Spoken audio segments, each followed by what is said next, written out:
everybody. Today we're going to do question 4 of 240 speaking topics. Let's begin by reading the question. Should forests that are hundreds of years old be protected from logging?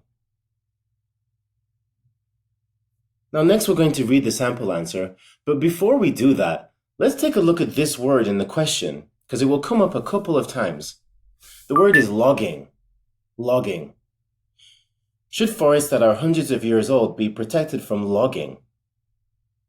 So if we're going to protect trees from this, I guess they're considering it something bad or something destructive. Logging is actually the act of cutting down trees, usually on a mass scale, meaning hundreds, thousands, hundreds of thousands of trees being cut down, often by machines. Actually, if you search YouTube for logging machine, you'll find some videos of these huge robots that look like Transformers from the movies. And they are used to cut down like hundreds of trees every day. A log, by the way, is when a tree falls. This is the log. It's a tree that's been cut down, usually minus the branches, not with the branches. So should we protect trees from being cut down, from being logged? Or should we just cut all the trees down? Now, before you answer, let's take a look at the sample answer and see if this will help us make our own answer. So let's begin.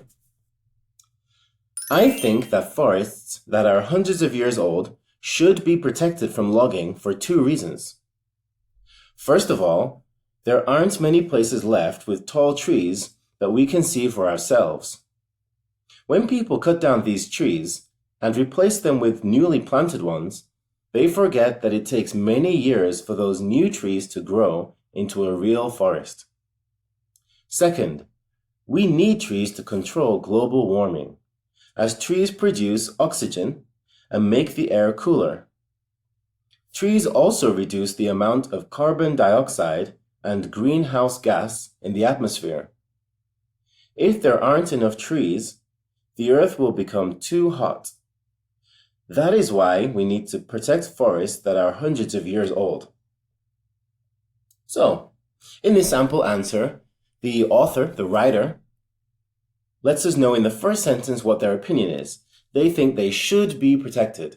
The forest should be protected, meaning we should not log the trees, we should not cut them down. And they give 2 very good reasons. The first reason, in the second sentence, first of all, it starts with, the first reason is that they're nice to look at. There aren't many places where we can go and experience that kind of nature ourselves. And the detail that they give in the next sentence is that it takes a long time for a small tree, we call a sapling, a baby tree, like Groot from that new movie, Guardians of the Galaxy. I don't know if you see it, the really cute baby tree. Anyway, it takes hundreds of years for a baby tree like that to grow into a big tree, a really tall tree. And he says that people forget this. And then the second reason here is that we need to control global warming, environmental change. And it says here that trees produce oxygen and make the air cooler, and also reduce the amount of carbon dioxide and greenhouse gases. So greenhouse gases and carbon, well, in general, and carbon dioxide in particular, are things that are going to affect climate change. So you may hear people talk about our carbon footprint. That is how much carbon dioxide and other carbon-based waste that we're creating. And trees help with that. They help clean the air for us to breathe well. So those are the 2 reasons that they give. What do you think? I think a lot of people would probably say, oh, let's protect the trees. Because obviously trees are good, right? But let's think of the other side also. What do we use when we make trees? So when we cut down trees, what do we use that wood for? There's so many things, right? Chairs. I can just look around this room. The bookcase, this paper, the bottom of this table, like the chairs, all this wallpaper, and so many things. Pencils, paper. So I think I said paper like 3 times. But the point is that we use wood for many, many things.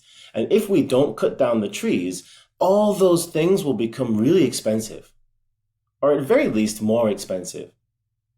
So let's say this book costs, what, 10,000 won? I forget their price. 15,000 won.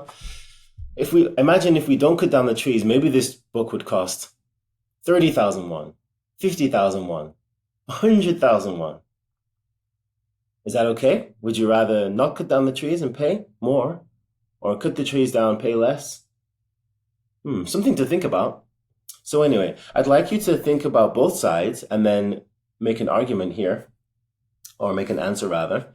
Don't forget 2 reasons, and give details and examples for your reasons. Like I gave the example of the book being more expensive. So you could make a similar example either way. Yes, and good luck with your answer. I think this should be quite straightforward. It shouldn't be too difficult, I think. So good luck. But if you do find it difficult, remember you can always get in contact with your English speaking teacher, usually via email. Send them an email, "Teacher, this is too difficult, help me," and they will be able to help you. So good luck and have a great day.